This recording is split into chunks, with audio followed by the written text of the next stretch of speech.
बिस्मिल्लाहिर्रहमानिर्रहीम। अस्सलाम वालेकुम अज़ीज़ तलबा। आज की वीडियो जो आप लोगों के लिए बना रहा हूँ, नो डाउट ये वीडियो काफ़ी अर्से से आप लोगों के लिए नहीं बना पा रहा था ड्यू टू सम रीज़न्स। आज जो ये वीडियो आपके लिए है, इसमें आपके साथ एक इम्पॉर्टेंट चीज़ शेयर करनी है।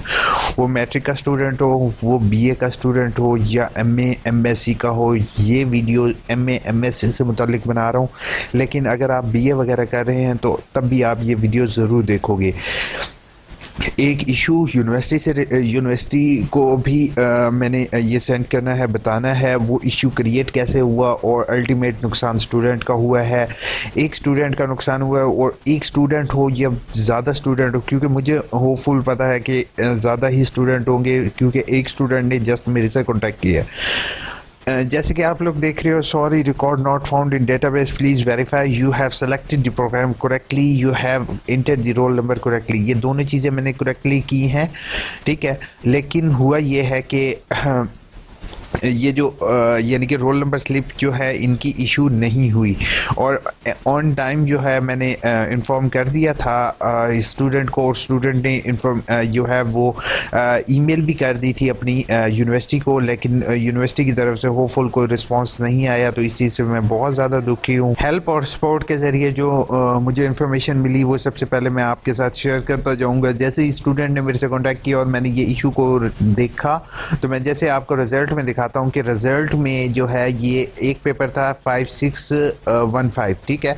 इसमें इसके 30 नंबर आए, इसको यहाँ पर री एग्ज़ाम आया हुआ और री वर्कशॉप, ठीक है। इसने एग्ज़ाम दोबारा देना है और वर्कशॉप दोबारा देनी है।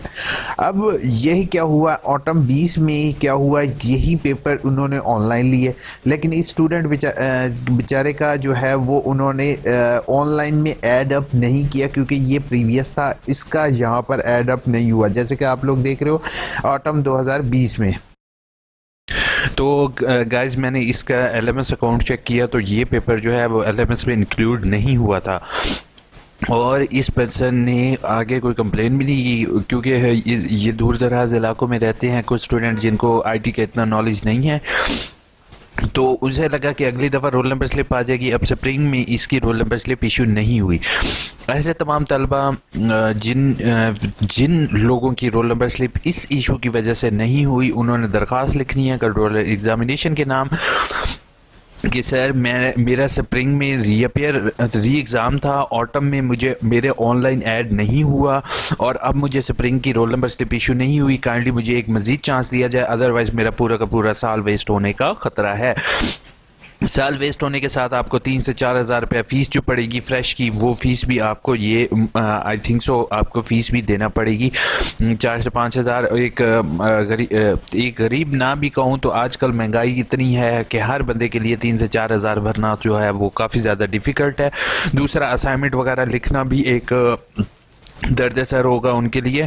तो आप सब तलबा से रिक्वेस्ट है कि काइंडली आप लोग अपने अपने कोर्स कोड इसी तरीके से चेक कर लीजिए, और यूनिवर्सिटी हायर ऑफिशियल से मेरी हम्बल रिक्वेस्ट होगी, सर आप जो है वो स्प्रिंग के जो रीअपेयर है वो उसको स्प्रिंग के साथ मैच करके देख लीजिए, स्प्रिंग 2020 के साथ, के जो कोर्सेज स्प्रिंग 2020 में हैं वो ऑटम में भी हों, और स्प्रिंग 2020 को नेक्स्ट टाइम अगर रीअपेयर आया हुआ है स्टूडेंट का, तो स्प्रिंग को कंसिडर करके उनकी रोल नंबर स्लिप इशू की जाए फौरी बेसिस पर, ताकि अगर किसी तलबा का पेपर रह गया था तो वो अपना पेपर दे सके, ठीक है। और बाकी री वर्कशॉप से रिलेटेड आपको एक चीज़ बताते जाऊं कि अब यूनिवर्सिटी ने आई थिंक सो इसी तरीके से किया है, क्योंकि अभी तक मेरी इंफॉर्मेशन अगर गलत नहीं है तो ऐसे है कि अगर किसी की स्प्रिंग में वर्कशॉप 2020 में रहेगी तो वो आगे ऑटम में वर्कशॉप नहीं कर सकेगा, उसको स्प्रिंग 2021 में उसकी वर्कशॉप होगी, यानी कि आपको पूरा साल वेस्ट करना पड़ेगा, अपना वेट करना पड़ेगा। तो आप लोगों ने ऐसा हरगिज़ नहीं करना, ठीक है। आप लोगों ने अपनी वर्कशॉप टाइम पर अटेंड करनी है, और बाकी मज़ीद आपके कमेंट्स के जवाब में दे देता। ये मैंने ऑनलाइन इनकी एप्लीकेशन फॉरवर्ड की थी तो इसका मुझे रिस्पांस ये आया था कि मैडम हुदा से या इनसे कांटेक्ट कीजिए। तो ये आप लोग अगर कांटेक्ट नंबर देखना चाहते हैं तो आप इनसे कांटेक्ट कर सकते हैं। बट मुदस्सिर हुसैन सर ने मुझे रिप्लाई किया था, thank you so much sir, और इन्होंने मेरी रिक्वेस्ट आगे फॉरवर्ड की थी, लेकिन उस रिक्वेस्ट पर अभी तक कोई अमल दरामद नहीं हुआ और रोल नंबर स्लिप इस कैंडिडेट की इशू नहीं हुई। बाकी मुझे फर्दर इन 3 ईमेल से कोई भी रिस्पांस नहीं आया कंट्रोलर एग्जामिनेशन से। और अगर आप लोग चाहें तो AIOU इन्फो की सर आप लोग मेल चेक कर सकते हैं कि किस दिन मेल किया है। और काइंडली एक बच्चे का इशू नहीं है, सभी का इशू है, काफ़ी बच्चों का होगा, क्योंकि 2 से 3 बच्चों ने मेरे से कांटेक्ट किया था तो मैंने एक का ही आपको फॉरवर्ड किया है केस। बाकी फर्दर आप चेक कर सकते हैं सर अपने रिकॉर्ड में। इंशाल्लाह आपको फर्दर ये इशू जो होगा इसको आप अंडरटेक करके इसको सॉल्व करने की कोशिश करेंगे। और ये एप्लीकेशन भी मैंने फॉरवर्ड की थी कि post graduate roll number slip जारी नहीं हुई। मोतबाना गुजारिश है कि MA उर्दू की तलबा हूँ और बहार 2020 में पास नहीं कर पाई। ख़ज़ां में इसका पर्चा ऑनलाइन अपलोड नहीं किया, यानी कि ऑनलाइन उन्होंने पर्चा अपलोड नहीं किया या मे भी ऑप्शन नहीं आया। ठीक है, जब सिलसिला बहार 2021 में ताहर रोल नंबर स्लिप जारी नहीं हुई तो मतलब गुजारिश है कि रोल नंबर स्लिप इशू की जाए। इस तरीके से आपने दरख्वास्त लिखनी है, इंग्लिश में लिख लो, उर्दू में लिख लो, जैसे आपको ईजी हो वो लिख लो। अगर एक कोर्स कोड है तो आपने वो मेंशन करना है, अगर 2 है तो 2, जितने भी आपके कोर्स कोड हैं आपने वो मेंशन करने के बाद नीचे अपना नाम रोल नंबर लिखने के बाद इसको आपने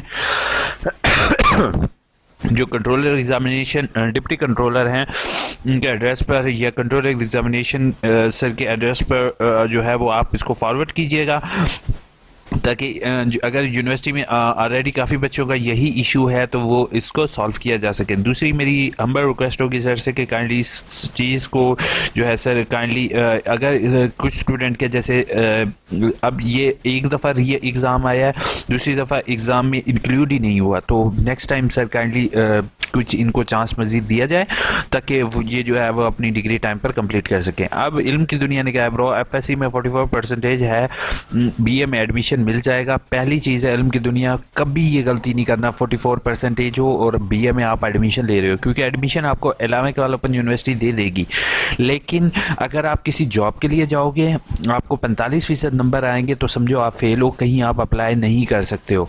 ठीक है, no third division in academic career. बाकी इंशाल्लाह मैं इस पर वीडियो बनाऊंगा। पहला काम यही करो, आप मार्क्स को इम्प्रूव करो। सर ऑनलाइन अप्लाई करने के बाद फीस चलान यूनिवर्सिटी को भेजने की ज़रूरत नहीं है, you have not to send, क्योंकि अल्लामा इकबाल ओपन यूनिवर्सिटी इस टाइम डेवलप हो चुकी है और आपको ज़रूरत नहीं है, आप जस्ट घर पर बैठे चिल करें और छुट्टियाँ गुजारें। Thank you so much sir, जज़ाकल्लाह। उसके बाद लिंक तो दिया नहीं यार, सॉरी यार, चेक योर रिजल्ट है। अच्छा लिंक यार डिस्क्रिप्शन में है, ऑल फॉलोअर्स आपको लिंक चाहिए, इंशाल्लाह मैं आपको लिंक भी भाई को देता हूँ। ठीक है, थैंक यू सो मच, आपने मुझे यहाँ कमेंट में मेंशन किया। मैं आपका इंशाल्लाह अभी लिंक अपलोड करूँगा आपकी ये वीडियो ख़त्म होने से पहले। Sir please apply degree my objection and result card for some credit, I have send original card और कॉपी। पहली चीज़ है सर के लिए मैं एक और कोशिश करूँगा कि क्रेडिट से रिलेटेड जो है ना सर, वहाँ पर अगर आप, मैंने पहले भी मेंशन किया था, क्रेडिट के साथ बुक्स लिख दें तो स्टूडेंट के लिए आसानी हो जाएगी। बुक्स लेस, ठीक है, या क्रेडिट बुक्स लेस, बुक्स का लफ्ज़ लिख दें तो वो स्टूडेंट के लिए, अब वो क्रेडिट लेस बेटा आपने डिग्री के लिए हरगिज़ अप्लाई नहीं करना, आपकी ये किताब कम है। सर मैंने ऑटम में इस्लामियत में ऑनलाइन एडमिशन लेना है, अभी तक ट्यूटर का नेम शो नहीं, ट्यूटर के नेम से तरह आपको लेट शो होंगे, अभी ट्यूटर अलॉट आपको किए जा रहे हैं। MSc प्राइवेट हो सकता है जी, बिल्कुल, इकोनॉमिक्स प्राइवेट हो सकता है, लेकिन मैं कहूँगा ना करो। बाकी सर प्राइवेट में ये MSc कर सकते हैं जी, बिल्कुल प्राइवेट ये है भी प्राइवेट, और प्राइवेट इस बेसिस पर है कि आपको क्लासेस नहीं होती, ये समझे आप रेगुलर डिस्टेंस लर्निंग में, प्राइवेट में और डिस्टेंस लर्निंग में और रेगुलर में, 3 चीज़ें आप समझने की कोशिश करोगे सारे, फिर मैं थोड़ी सी कमेंट्स के जवाब देके आपका सर ज़्यादा नहीं खाऊंगा। प्राइवेट का मतलब ये होता है कि आप सिर्फ पेपर देने जाते हो, आप इनरोल नहीं होते हो। ठीक है, आपके कोई ट्यूटर पढ़ाने वाला नहीं होता, जस्ट आप पेपर देते हो। ठीक है, रेगुलर में आप जाते हो, पढ़ते भी उन्हीं से हो और आप वहाँ पर जाकर बैठ के पेपर देते हो। ठीक है, डिस्टेंस लर्निंग का मतलब ये होता है कि आप वहाँ पर जाते सिर्फ पेपर देने के लिए हो, लेकिन यूनिवर्सिटी आपसे असाइनमेंट लेती रहती है, होमवर्क लेती रहती है, आपको वर्कशॉप करवाती रहती है, लेकिन आप रहते घर पर ही हो, सिर्फ पेपर देने के लिए जाते हो, लेकिन तालीम यूनिवर्सिटी देती है। प्राइवेट जो बिल्कुल आप कहते हो उसमें आपको तालीम यूनिवर्सिटी नहीं देती, यूनिवर्सिटी सिर्फ आपसे पेपर लेती है। एफएससी में 44% है, बीए में एडमिशन हो जाएगा। सईद आप लोगों के लिए एक वीडियो बनाने लगा हूँ 44% वाले। सर बीए के फर्स्ट सेमेस्टर के एडमिशन कब होंगे? इंशाल्लाह बीए के फर्स्ट सेमेस्टर के होपफुल जैन फेब में एक्सपेक्टेड है। बाकी सर ने ये जो मेरे ख्याल में इस दफ़ा एकेडमिक कैलेंडर भी किस्मत से अपडेट किया है, तो इंशाल्लाह मैं आपके लिए सेपरेट वीडियो बना दूंगा। ठीक है सर, 27 दिसंबर को पेपर स्टार्ट हैं, तो क्या 27 डेट को पेपर होगा? जी बिल्कुल, 27 को पेपर स्टार्ट है, तो 27 को ही बिनते मुकद्दस पेपर होगा। अल्लामा इकबाल ओपन यूनिवर्सिटी का सर्दियों की छुट्टियों से कोई ताल्लुक नहीं है, वो आपके पेपर हर सूरत में लेंगे। होपफुल वीडियो अच्छी लगी होगी। चैनल को सब्सक्राइब किए बगैर नहीं जाओगे, वीडियो को लाइक किए बगैर नहीं जाओगे। इंशाल्लाह नेक्स्ट वीडियो के साथ जल्दी आपके साथ हाजिर होऊंगा। अपने दोस्तों के साथ ज़रूर शेयर करोगे, व्हाट्सएप, फेसबुक, हर जगह पर। Thank you so much.